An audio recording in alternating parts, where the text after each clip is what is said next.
Bonjour et bienvenue du coup à tous à ce nouveau webinaire. Donc, on est ravis que vous soyez aussi nombreux à vous inscrire et à nous suivre. En septembre, octobre, vous avez peut-être suivi notre cycle de webinaires sur la raison d'être et la société à mission. Donc, cette fois-ci, nous allons vous parler d'une autre étape quand on cherche à transformer durablement son entreprise, celle de la formation des collaborateurs pour qu'ils se saisissent pleinement des sujets en lien avec la RSE.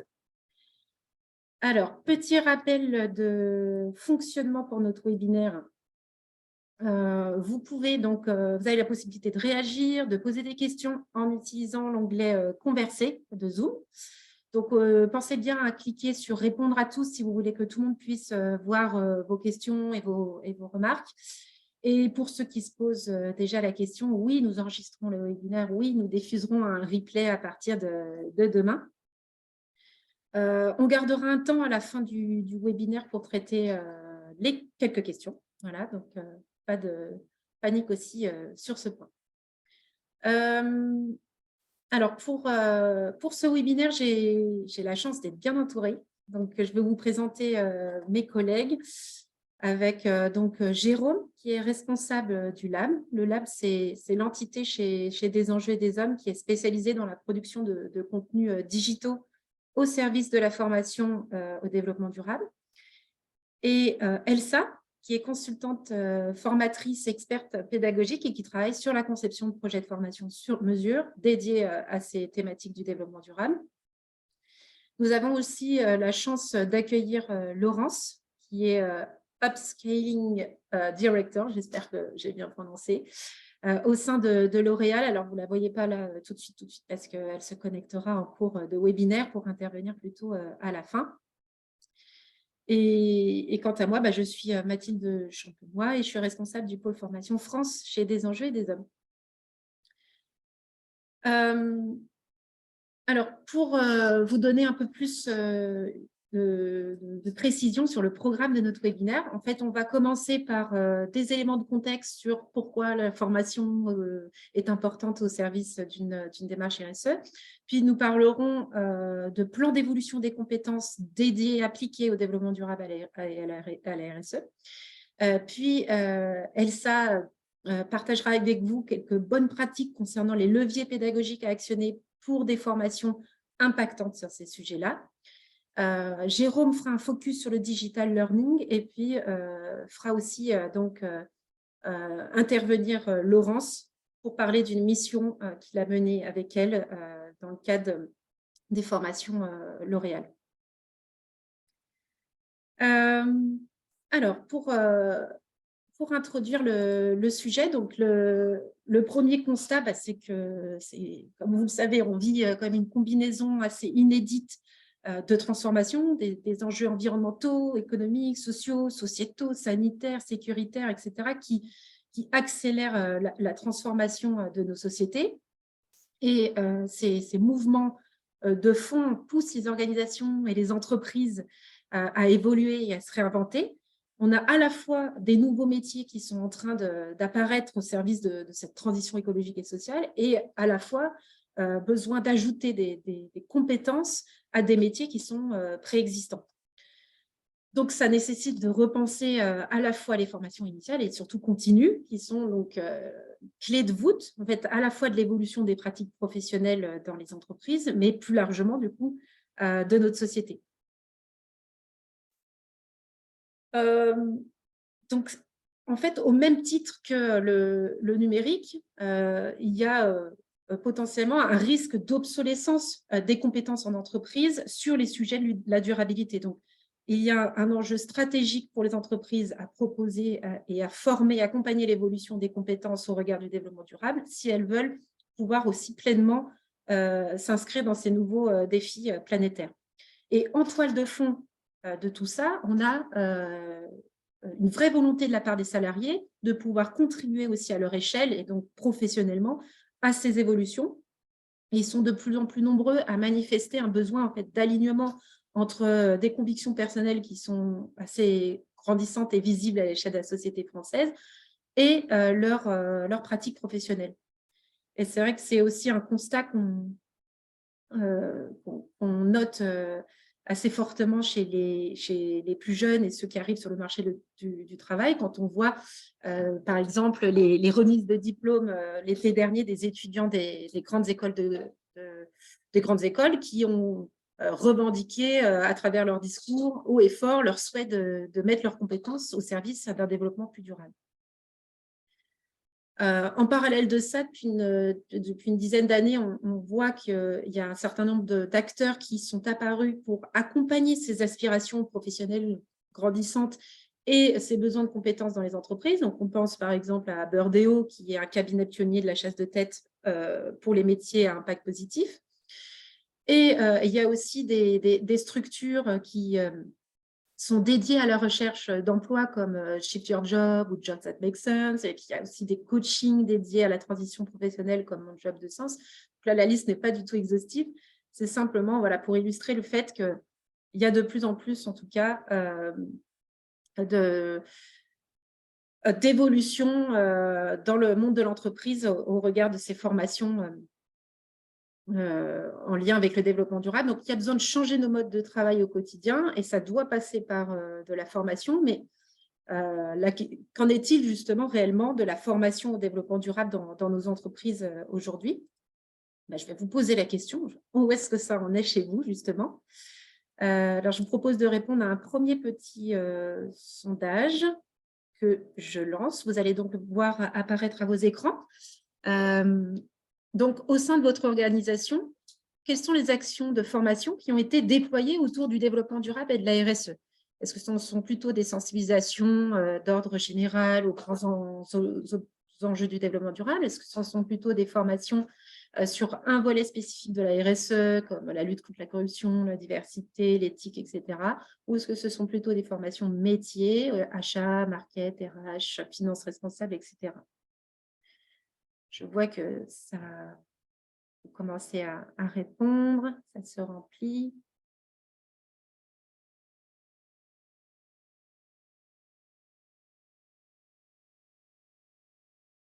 Voilà. Allez, je vais mettre fin au suspense et dévoiler les résultats du sondage. Voilà, donc c'est intéressant de voir que ça correspond effectivement à des enquêtes qui ont été menées par ailleurs pour justement évaluer le niveau de formation et de sensibilisation des salariés en France au développement durable. Donc, hop, ça m'amène à la slide suivante. Quand on regarde, par exemple, le baromètre de la Ségos, qui est un très gros organisme de formation en France pour qui on conçoit et on anime des formations sur la RSE, notamment. Et donc là, ça correspond bien à ce que vous allez dire, c'est-à-dire qu'il y a quand même une grande partie des collaborateurs qui ont reçu effectivement une sensibilisation aux enjeux du développement durable, et c'est le cas par exemple à travers une fresque du climat qui est un outil aujourd'hui qui est largement déployé dans les entreprises ou les ateliers d'automne ou d'autres leviers de sensibilisation, notamment au climat. On a aussi un certain nombre de salariés qui ont été formés sur un volet spécifique de la RSE, donc notamment lutte contre la corruption ou diversité, ce qui correspond d'ailleurs le plus souvent à des formations qui sont obligatoires dans les entreprises. Et dans une moindre mesure, vraiment moindre mesure, on a 5% des collaborateurs qui disent avoir suivi une formation métier, donc une formation pour apprendre à intégrer les enjeux de la RSE à leurs compétences initiales, à leur métier. Ils sont près de 70% aussi à estimer que l'entreprise devrait justement mettre en place des actions de formation plus spécifiques à chacun des acteurs dans l'entreprise. Donc, on voit qu'il y a un vrai enjeu à ne pas s'arrêter finalement au stade de la sensibilisation aujourd'hui dans les entreprises. La sensibilisation, c'est un prérequis qui est absolument nécessaire pour apporter un premier niveau de connaissance, pour générer des prises de conscience, des déclics, donner envie de s'engager, mais ça ne va pas nécessairement engendrer une évolution des pratiques professionnelles. Il faut compléter ces actions de sensibilisation par des formations plus sur mesure, adaptées aux enjeux sectoriels de l'entreprise pour avoir un impact plus transformatif. L'idée est donc progressivement de passer sur des actions de passer progressivement de ces actions de formation isolées à une approche plus systémique de la formation au développement durable. Et donc de préparer un plan de développement des compétences des salariés au service de votre feuille de route développement durable et RSE, avec l'idée de les faire monter progressivement en puissance sur ces sujets. Et donc, comme on le disait, de passer de la sensibilisation à la formation en ayant des messages qui sont adaptés au profil, aux fonctions, au niveau hiérarchique, au métier. Alors, pour s'inscrire dans cette démarche plus globale, une phase de diagnostic peut être intéressante. Donc, c'est une étape qui doit vous permettre de questionner les salariés et à minima les managers sur le niveau de compréhension actuel des grands enjeux planétaires des équipes. Et est-ce qu'au-delà de leur compréhension de ces grands enjeux, est-ce que les équipes font le lien avec leur secteur d'activité dans lequel elles opèrent? Par exemple, c'est une chose d'avoir compris les enjeux et les conséquences du changement climatique, mais c'est autre chose d'avoir compris les enjeux climatiques propres au secteur agroalimentaire ou textile ou des services, etc. Cette phase de diagnostic, elle doit vous permettre aussi de mesurer quel est le niveau de compréhension aussi des engagements RSE, développement durable, pris par l'entreprise. Est-ce que les salariés ont compris cette feuille de route, les thématiques d'engagement, les ambitions qu'il y a derrière? Est-ce que si l'entreprise s'est inscrite dans l'obtention de la qualité de société à mission, est-ce que les salariés ont compris ce que ça impliquait? Est-ce qu'eux, ils ont identifié leur contribution professionnelle à relever ces défis au-delà de la mise en œuvre d'éco-gestes, mais bien comment faire évoluer son métier, comment faire intégrer des nouveaux savoirs, savoir-faire et savoir-être à leurs compétences initiales au regard de ces grands enjeux du développement durable. Et cette phase de diagnostic, elle doit aussi permettre de faire le lien entre la RSE et les RH, parce que ce plan de développement des compétences, il est souvent pris en charge par les RH, et donc il s'agit de s'assurer qu'il y ait une bonne collaboration entre le département RH et RSE sur ce point, pour que les RH puissent avoir toutes les clés pour décortiquer les ambitions et les objectifs associés à la feuille de route RSE de leur entreprise, pour pouvoir mieux cerner les besoins de compétences qui doivent permettre d'atteindre ces objectifs. Donc, quels sont les métiers, les équipes, les départements qui ont le plus besoin d'être mobilisés en priorité? Est-ce que c'est la R&D parce qu'il faut travailler une nouvelle formulation? Est-ce que c'est le marketing pour accompagner des nouveaux usages côté client? Est-ce que c'est les achats pour améliorer le devoir de vigilance dans la chaîne de valeur? Est-ce que c'est les RH pour améliorer l'expérience collaborateur, etc. Ça, c'est une première étape, ce diagnostic. Et ça doit vous permettre donc de construire votre plan de développement de compétences. Je me permets de vous poser une nouvelle question par sondage. Pour vous, quelles sont les cibles prioritaires à former dans votre organisation, vos entreprises? Je vais afficher la question. Voilà. Est-ce que les cibles prioritaires sont les dirigeants, les pilotes du développement durable et de la RSE, c'est l'équipe qualité, marketing, commercial? Est-ce que c'est la production? Est-ce que c'est les achats, le sourcing, les RH, la finance? Tout le monde, il commence à y avoir une nette progression du tout le monde dans les résultats.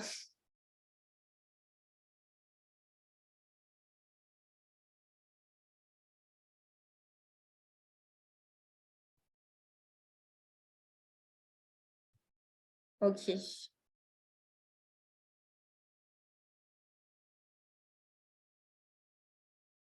Allez, je mets fin au sondage et je vous dévoile les résultats. Donc, vous avez été nombreux, effectivement, à citer la cible des dirigeants comme étant prioritaire. Et puis, en deuxième lieu, effectivement, tout le reste de la population. Donc, ça, c'est intéressant. Effectivement, la formation des dirigeants a été soulevée comme un point stratégique ces derniers mois assez assez largement, notamment dans les médias.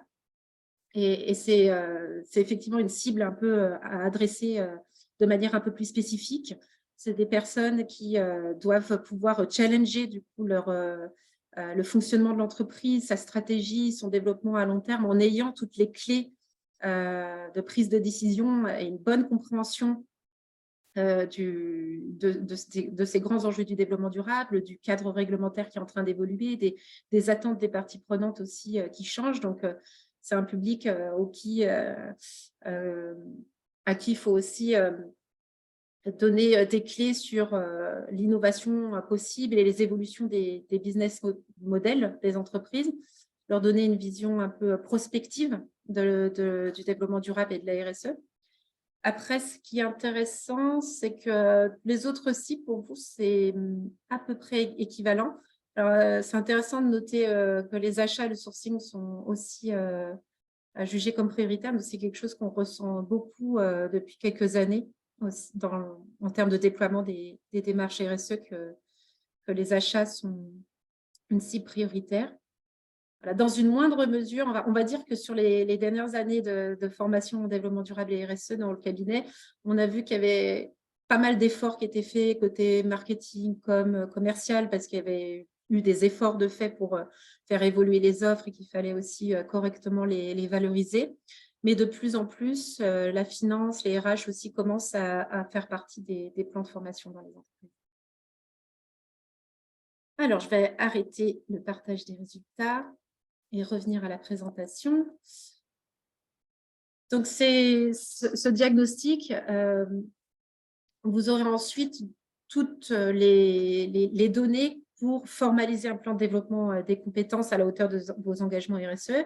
Il s'agira donc de définir vos cibles et de les prioriser, d'y associer des besoins de formation, donc des thématiques à couvrir, et de définir des objectifs stratégiques et opérationnels à chacune des actions de formation prévues. Donc, par exemple, nous, on parle souvent d'acquis, transfert, effet. Donc, on va réfléchir pour chaque action de formation à des objectifs opérationnels. Donc, ça, c'est plutôt les acquis et les transferts qui correspondent en fait à des connaissances et des compétences avec lesquelles les équipes doivent repartir de la formation. Et les effets correspondent plutôt à des objectifs d'ordre stratégique et donc à des effets espérés à l'échelle de l'organisation. Donc, si je reprends l'exemple de la population marketing, en formant ces équipes marketing, les effets espérés peuvent être, par exemple, la généralisation des offres éco-conçues ou des campagnes de communication qui ne se font pas retoquer par le jury de déontologie de la publicité, etc. Ensuite, vous pourrez y associer des modalités pédagogiques différentes. Donc, ça peut être à la fois une formation qui est entièrement asynchrone, type e-learning, parce que vous voulez toucher un maximum de personnes, peut-être à l'international, ou que vous voulez pérenniser cette formation dans le temps pour les nouveaux arrivants. Ou alors, vous allez être sur un format de formation synchrone, en classe virtuelle ou en présentiel. Ou peut-être que vous allez vouloir combiner les deux dans ces parcours de formation. Mais là, je vais laisser Elsa et Jérôme vous en dire plus après. Et évidemment, un calendrier et des échéances pour pouvoir mettre en œuvre ce plan de développement des compétences en fonction des cibles prioritaires. Je vais laisser Elsa vous parler des bonnes pratiques et des leviers pédagogiques à actionner pour pouvoir avoir des actions de formation en lien avec le développement durable les plus impactantes possibles. Ok, merci beaucoup Mathilde. Eh bien oui, on va parler pendant une petite quinzaine de minutes des leviers pédagogiques qu'on peut utiliser en formation. Donc, on va axer ça sur 3 points. Comment jouer sur l'attention, comment jouer sur la mémorisation et enfin, comment jouer sur les émotions et du coup, sur la motivation. Donc, on commence par l'attention. Donc, l'attention, c'est la capacité à se focaliser sur seulement certains signaux qui nous intéressent. Oups, c'est passé un peu trop vite. Et donc, par exemple, ne pas se focaliser sur un petit détail dans une slide en haut à droite qui ne sert pas à grand-chose. Donc ça, c'est vraiment la base parce que sans attention, il n'y aura pas de compréhension, il n'y aura pas d'apprentissage et il n'y aura pas de mémorisation. Donc c'est vraiment de là qu'on doit partir quand on construit nos dispositifs de formation. Et donc quand on parle de formation, qu'elle soit synchrone ou asynchrone, c'est primordial. Alors, justement, petite question, selon vous, ah oui, ça change. Selon vous, et c'est Mathilde qui va lancer le sondage, quelle est la durée d'attention optimale d'un adulte en phase d'apprentissage? Donc c'est une question assez classique hein, sur la pédagogie. Peut-être que vous avez la réponse, on va voir. Et Mathilde, je te laisse décider quand est-ce que tu mets fin au sondage.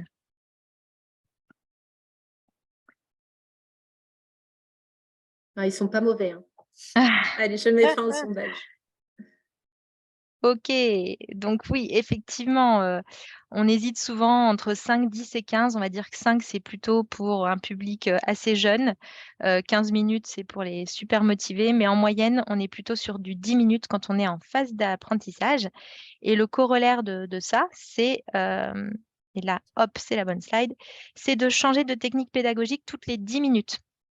Donc ça veut dire que le PowerPoint, descendant, on essaye de le limiter à, en classe virtuelle, peut-être, même 5 minutes, en présentiel éventuellement 15 minutes, mais on évite, on change, on introduit de la rupture, du dynamisme pour maintenir l'attention des apprenants, des participants. Voilà, sachant que, c'est, une moyenne et que, suivant les publics, ça va être, variable. L'autre, bonne pratique sur tout ce qui est attention, ça bouge un peu trop vite, c'est de miser en priorité sur le visuel. Pourquoi? Eh bien, parce qu'on a beau dire, Homo sapiens, pour notre survie, ça a toujours été, plus important, hein, très important d'utiliser notre vue et donc quand, en formation, on utilise, des icônes, des images, c'est, vraiment ce qui va, le plus attirer notre attention. Ici, on a un exemple, avec de la facilitation graphique sur une formation, sur la RSE en entreprise. Associer images et mots-clés, ça c'est la combinaison, gagnante, hein, sur les PowerPoint, mais aussi dans les e-learning. C'est prouvé, de manière un petit peu scientifique. Ici, on a un exemple, on a utilisé, hein, les ODD qui ont déjà, images et mots-clés associés. On fait un zoom dans un module e-learning, et une voix off va expliquer, par exemple, l'objectif numéro 13, quelles sont ses composantes principales. Ça, c'est un module qu'on a, à notre catalogue, de formation sur la RSE. Varier les médias. Autre exemple, toujours, e-learning, mais on pourrait imaginer qu'au sein d'une formation synchrone, aussi, on essaye d'introduire, des médias, un petit peu différents. Là, dans cet exemple, ben, l'apprenant va avoir, une BD avec des bulles sur lesquelles cliquer. Donc, c'est un média, donné, ça crée de l'interactivité. Et puis, il y a aussi, des vidéos où une experte, interne, des enjeux et des hommes intervient pour leur expliquer quels sont les piliers, les 3 piliers du développement durable, et cetera. Mettre en mouvement et faire manipuler. Oui, là, on va aller, pour, chercher à maintenir, capter l'attention, on va aller chercher tout ce qui est, mémoire kinesthésique. Donc, faire manipuler, des ateliers, de type, fresque du climat, et cetera. C'est aussi pour ça que c'est aussi puissant. C'est qu'on apprend sans s'en rendre compte. Et utiliser le son et varier ce son. Donc évidemment, une formation, monotone, monocorde, ça va être, très, très vite ennuyeux. Donc on essaye d'appuyer sur les mots-clés. Ça, c'est pour, que ce soit de la voix off, dans des modules e-learning ou, en formation synchrone. Mais ça veut dire aussi peut-être, dans des modules e-learning, essayer d'avoir plusieurs voix off, des sons, des bruitages pour que voilà, le cerveau soit toujours, en alerte et pas non plus complètement, parasité, par trop de stimuli, mais on l'utilise à bon escient pour continuer à maintenir l'attention et passer ce cap fatidique de fatigue qui intervient au bout de 10 minutes sur un média qui serait toujours le même. Donc, 2e levier, la mémorisation. Donc comment ça se passe la mémorisation? Là, ça va être très rapide pour quelque chose qui est ultra complexe, mais en gros, il y a 3 grandes étapes. L'encodage, c'est donc, comment est-ce qu'à partir de stimuli, je vais moi faire en sorte de les mémoriser. Mémoriser, ça veut dire les stocker. Donc ça, c'est la deuxième étape, le stockage. Dans un premier temps, tout ça va être stocké dans la mémoire à court terme. La mémoire à court terme, le gros problème, c'est qu'elle a une capacité limitée. C'est-à-dire que si elle est trop surchargée, eh bien, il va y avoir un phénomène de surcharge cognitive. Ça, c'est dans un premier temps. Puis dans un second temps, stockage dans la mémoire à long terme. La mémoire à long terme, pour le coup, elle a une capacité bien plus grande, voire illimitée. Et donc tout l'enjeu, ça va être de faire passer les informations de la mémoire à court terme vers la mémoire à long terme. Et ça se fait comment? Ça se fait en créant des liens entre les informations. On y reviendra. Il y a plusieurs techniques pour, justement, créer ces liens et finalement faire en sorte que, au niveau de la mémoire à long terme, s'installe un nouveau schéma mental. Je pensais ça, sur, la façon de, faire, du tri sélectif. Et bien maintenant je pense autre chose et puis aussi je fais autre chose. J'ai changé de schéma mental. La récupération, c'est comment je vais aller piocher dans cette mémoire à long terme pour, justement pouvoir me servir de ce que j'ai appris au moment, voulu. Et comment ça se passe, comment ça se passe? En fait, on va devoir créer des chemins ou des traces de récupération et ça se fait via des efforts répétés de mémoire. Bon, c'est un peu long pour, une slide, hein, donc on va vite passer aux bonnes pratiques, mais juste pour vous dire que, le problème avec tous ces mécanismes, c'est qu'évidemment, il va y avoir, une forme d'injustice, hein. Certaines personnes, suivant, leurs expériences, leurs connaissances, elles vont être en sous-charge ou en surcharge, cognitive et surtout quand il s'agit de développement durable, de climat, d'enjeux climatiques, on va se trouver face à des personnes qui ont déjà des schémas mentaux, préétablis. Ils ont des idées reçues ou des pratiques déjà bien ancrées et donc il va falloir y aller pour, déloger un petit peu, ces schémas mentaux et les changer. Alors ouais, c'est allé un petit peu trop vite parce qu'il y a une légère inertie. Donc, bonne pratique numéro 1, abandonner la posture de l'expert. Donc là, c'est compliqué en webinaire, hein, parce que c'est assez descendant, en e-learning ou en synchrone, on essaye vraiment au maximum d'aller à l'essentiel et de ne pas surcharger d'informations inutiles. Je vois que le temps passe, donc je vais essayer, d'aller un petit peu plus vite.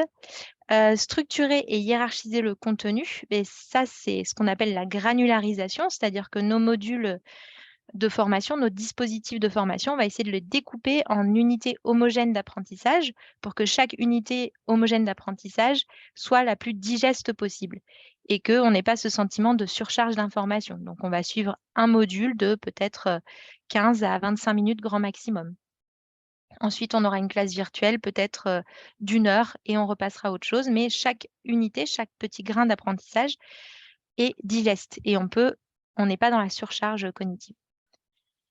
Tout ce qui est, vidéo learning, e-learning et Jérôme reviendra un petit peu peut-être sur les définitions de tout ça, c'est aussi très favorable à ça parce que, chacun va pouvoir apprendre à son rythme. Donc on peut gérer une certaine hétérogénéité au niveau de nos apprenants, puisque chacun pourra, aller, suivre les modules à sa guise, à son rythme.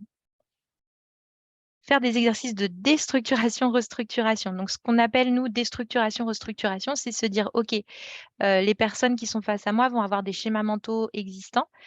Par exemple, ils vont s'imaginer qu'ils font bien, le tri des déchets.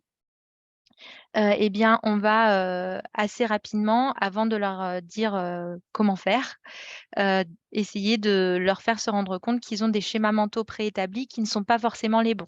Donc peut-être avec, en présentiel, des échanges entre pairs sur, «Alors toi, comment tu fais?» et cetera et là, on voit déjà que le voisin, le collègue ne fait pas vraiment pareil que moi, donc on déstructure et ensuite pour mieux pouvoir restructurer. Sinon, le nouveau schéma mental, il va y avoir une forme de résistance. Ça, c'est assez important surtout, sur ces problématiques, de développement durable, d'enjeux, de limites planétaires et cetera.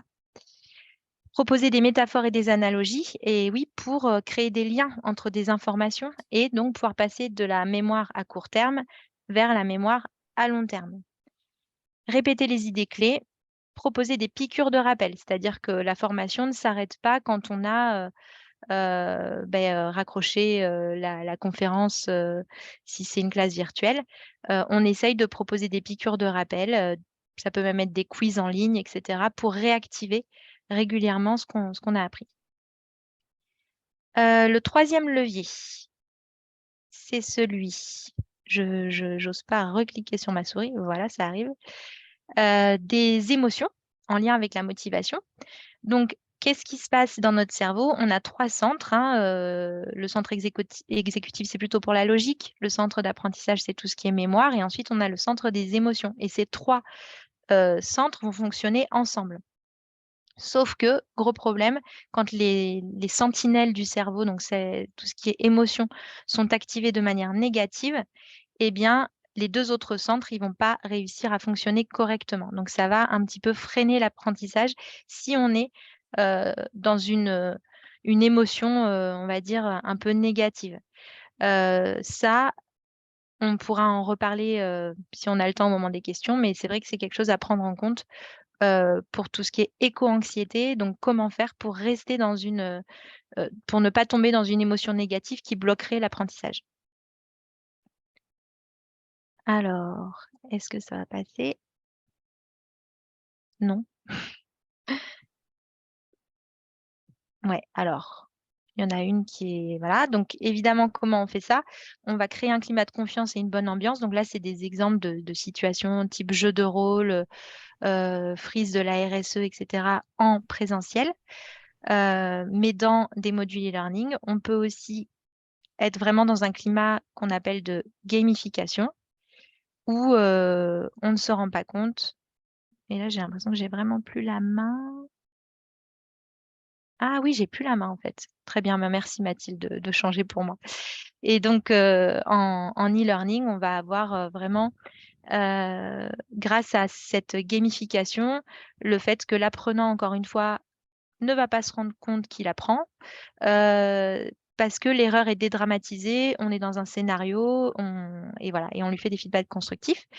Ici, c'est l'exemple d'un module e-learning qu'on a monté sur, les textiles biologiques avec, un petit scénario, on le voit en haut, où l'apprenant a gagné un study tour, donc il va pouvoir voyager, partout dans le monde. Par contre, 1er obstacle, ça c'est la petite photo du bas, il a oublié le code, de ses bagages, or il est à l'aéroport et il doit embarquer. Donc on va lui poser des petites questions, c'est sympathique, c'est ludique et en même temps, on en profite pour lui apprendre le vocabulaire de base sur les textiles biologiques. Donc on peut continuer Mathilde, sur la avant-dernière slide. Donc encore une fois, Sapiens, on en revient toujours à lui, est un être profondément social. Donc en formation, on a avant tout envie d'échanger, avec les collègues, avec les copains. Donc pour jouer sur ses émotions, bah oui, inciter l'apprenant à transmettre, à se mettre en position, peut-être de formateur lui-même, favoriser la dimension sociale. Ça peut aussi se faire via des réseaux sociaux. Mais donc peut-être utiliser les moments synchrones pour, favoriser ces échanges, entre collègues, entre participants. Et donc la dernière slide, c'est, multiplier les opportunités de succès. On aurait pu mettre cette slide, aussi bien dans la partie, attention que dans la partie, mémorisation. Là, on l'a mis dans la partie émotion, mais c'est ultra important de toujours proposer, ce qu'on appelle des petits plaisirs eureka, c'est-à-dire des moments où l'apprenant va pouvoir tester ses connaissances et réaliser qu'il a progressé. Ça va envoyer des décharges de dopamine. Et un dernier petit clic Mathilde, même si c'est des quiz, un peu faciles, au moins alors ne pas abuser des quiz trop faciles, mais au moins voilà, l'apprenant est content, il a vu qu'il a progressé, qu'il a compris quelque chose. Je peux laisser la parole à Jérôme, pour la suite. Très bien, merci Elsa. Vous m'entendez? Oui. C'est parfait. Et donc j'ai la main pour cliquer. Très bien, donc je vais faire la suite logique de ce qu'a expliqué Elsa, c'est-à-dire un focus sur le digital learning qui reprend les principaux mécanismes, mais sauf qu'on a des outils un peu plus de technologie pour mettre en œuvre ces principes de formation. Alors, on va commencer par un sondage, à nouveau, pour relancer l'attention, comme on vient de le dire. Alors, Donc, on va voilà. vous demander quels sont... est-ce que chez vous, votre offre de formation, l'offre de formation que vous proposez, est-ce qu'elle est plutôt présentielle, plutôt distancielle, plutôt un mélange? Dans le mot blended learning, on l'utilise beaucoup, c'est un mixeur, parce qu'on mélange les modalités présentielles et distancielles.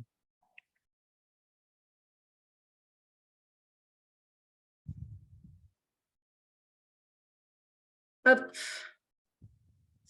C'est une majorité de blended journey. D'accord. Voilà. Bon, ça prouve que c'est déjà un message qui est déjà intégré dans les pratiques. Très bien. Alors, effectivement, ça c'est juste pour valider ce qui a été expliqué précédemment. Lorsqu'on parle de modalité de formation, on pense souvent au classique présentiel en classe ou en amphi, etc. Ou alors on pense au e-learning, mais sans savoir vraiment ce que ça recouvre. Actuellement, il y a beaucoup de possibilités, il y en a de plus en plus même. Donc, par exemple, l'évaluation en ligne, c'est juste une manière de réaliser les évaluations et d'automatiser un certain nombre de tâches, notamment pour mesurer par type de personne ou de profil quels sont les résultats, tel ou type de questions. Donc, ça facilite la gestion. On a du rapide. Alors, le rapid learning, c'est un terme un peu barbare qui est utilisé pour dire que, par exemple, on fait un PowerPoint avec une voix off par-dessus. Donc, il n'y a pas de scénario de formation.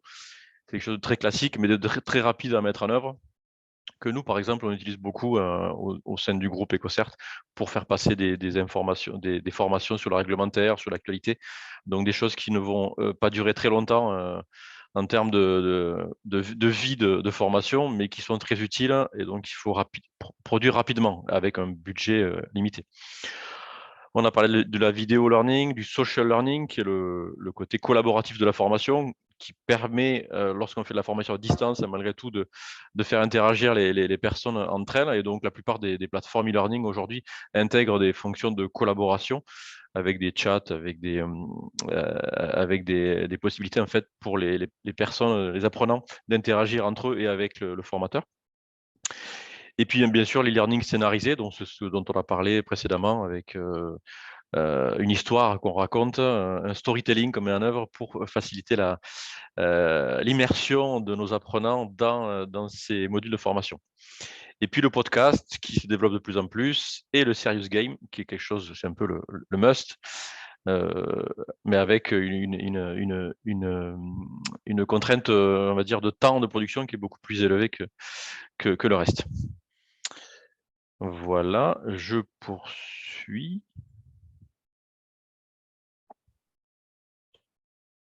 Ça va pas tarder. Voilà, un petit peu de rafraîchissement pour faire une pause dans ce webinaire très rapidement. Donc là, nous avons 3 types de cocktails, le classico, le synchronisto et le géolibre. Le classico, c'est donc le classique avec du présentiel et du distanciel, donc le classique. Le synchronisto, on est sur du synchrone. Bon, c'est une terminologie. Oups, j'ai bu l'apéro trop vite. Donc, c'est une terminologie qui est très spécifique en fait au monde des experts de la pédagogie.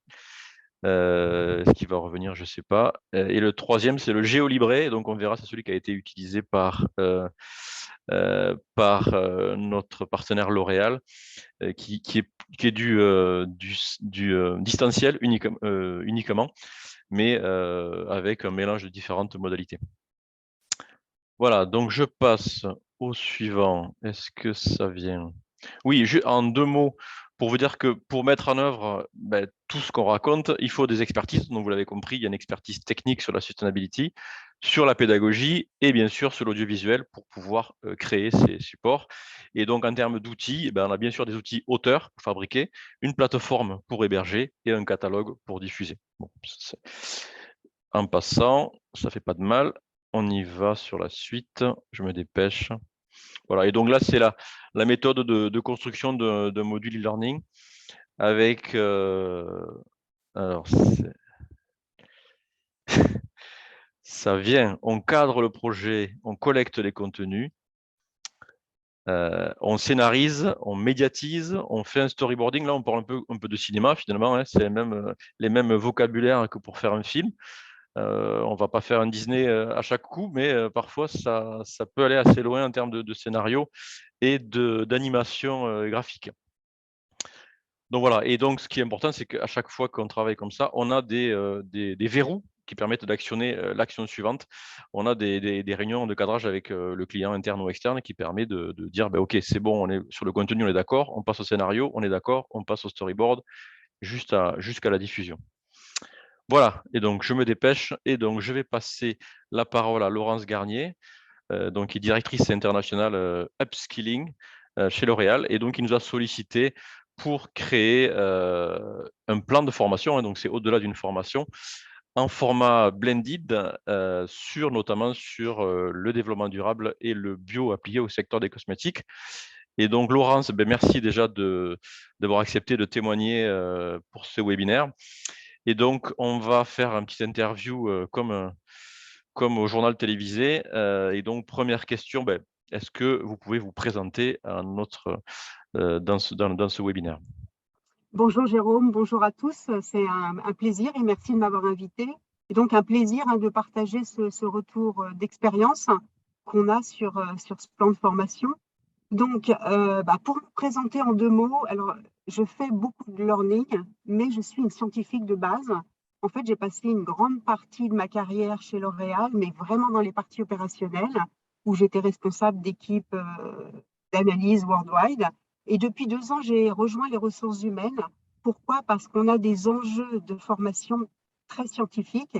Et donc, au sein de l'équipe Learning, je suis en charge de tout ce qui est monté en compétences scientifiques.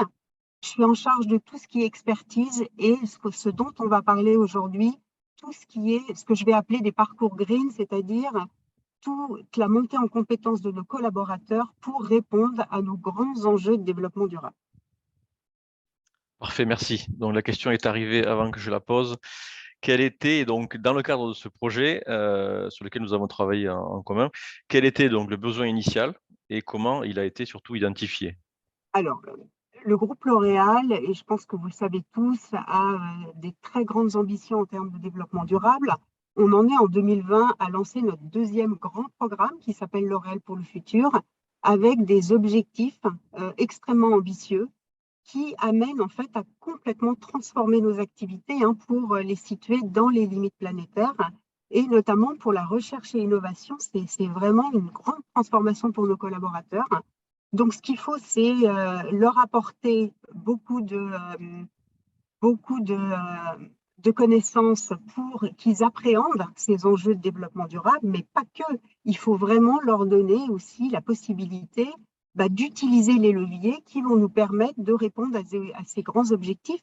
Et juste pour être plus concrète, si je dois vous donner un objectif, et il n'y a pas que celui-là, bien entendu, mais pour la recherche et l'innovation, à horizon 2030, on s'est engagé à que 95% de nos ingrédients cosmétiques soient soit biosourcés, soit issus des minéraux abondants, soit issus de process circulaires. Et c'est absolument extrêmement ambitieux.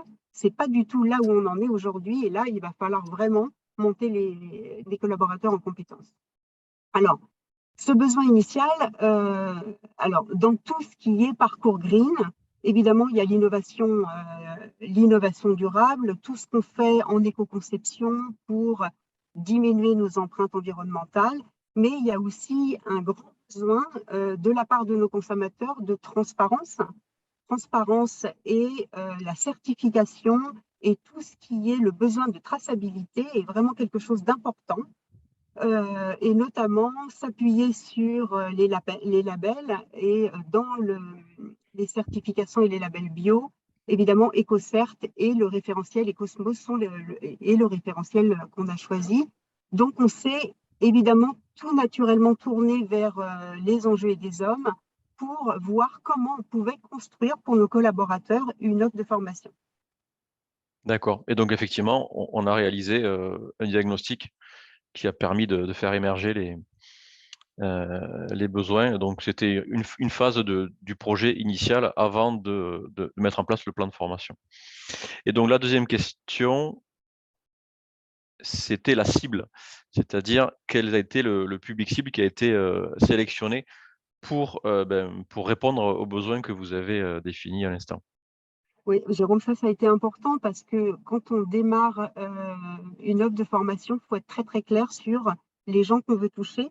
Parce qu'en fonction des gens qu'on veut toucher, effectivement, on va avoir un niveau d'apprentissage qui doit être adapté, soit en termes d'accessibilité, soit en termes d'expertise, en fonction que l'audience soit plus ou moins large ou resserrée. Alors là, la cible, en fait, il y a eu une double motivation. Il y a déjà une motivation qui est venue par vous lors d'un audit, en fait, sur la certification. Il a été un peu pointé du doigt une communication qui n'était pas très fluente entre les différentes équipes et les différentes parties prenantes pour développer des produits cosmétiques bio, et notamment entre les chercheurs, les scientifiques et les équipes marketing. Donc déjà, ça, c'était un premier point. Et ça fait complètement écho aussi avec des grandes valeurs qu'on a au niveau du groupe, c'est de favoriser absolument la coopération entre les gens. Et pour coopérer, pour travailler ensemble, rien de mieux que de connaître les enjeux et les contraintes des uns et des autres. Donc la cible, elle a été claire, c'est de targeter en fait des gens, enfin des collaborateurs évidemment qui avaient besoin de développer des produits cosmétiques bio, mais on s'est complètement ouvert, on n'est pas resté au sein de la RRI et on a voulu avoir une population très diverse entre donc les équipes marketing, les équipes industrielles sur des thématiques de qualité et de sourcing durable et les chercheurs, les formulateurs qui développent les produits cosmétiques. Parfait. Ça, c'est vraiment intéressant puisque ce qu'on note souvent dans les freins justement à la mise en place de nouvelles pratiques, c'est la difficulté de communication entre les équipes. Et là, c'est un sujet qui a été identifié et qui a permis d'adapter la formation par rapport à ça. Et donc justement, on en vient au contenu. Comment a été construit ce contenu et en parallèle, quelles ont été les modalités qui ont été choisies? Alors, on a, juste refait un peu l'histoire, déjà, premier échange entre nous, de voir ce qui existait déjà, qu'est-ce que vous aviez comme contenu sur étagère, de voir si ça pouvait nous convenir. Et on a très, très vite parlé des e-learning. Alors, les e-learning, pour les collaborateurs, c'est vraiment des contenus qui leur plaît beaucoup. Pourquoi? Parce que ça leur permet une vraie flexibilité sur leur mode d'apprentissage. Ils le font quand ils veulent, ils peuvent le découper, le fractionner, le faire d'un bloc. Et ça, c'est quelque chose qui est particulièrement apprécié. C'est vrai que depuis le Covid, on s'est beaucoup habitué aux formations digitales, beaucoup plus qu'avant. Donc, les e-learning étaient vraiment une modalité qui nous plaisait. Donc, on a regardé 2 e-learning qui répondent point par point sur ce qu'on voulait apporter à nos collaborateurs. C'est déjà les basiques, les fondamentaux de la cosmétique bio pour vraiment… Alors, oui, j'ai oublié de vous dire, comme on parle de scientifiques et de non-scientifiques avec les équipes marketing, très clairement, le niveau, c'était un niveau très essentiel, très awareness.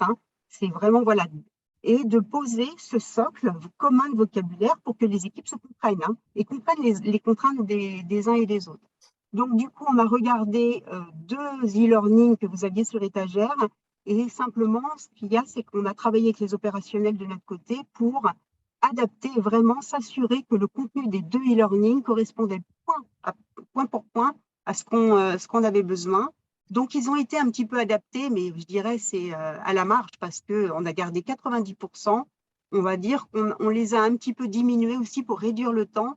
Il y a quelque chose qui est extrêmement important chez nous, et je pense qu'il n'y a pas que chez nous, c'est le temps. Le temps de formation et aussi que les personnes soient formées de façon très concrète et sur leur projet, c'est-à-dire les formations on the job et pas d'être sur des formations théoriques.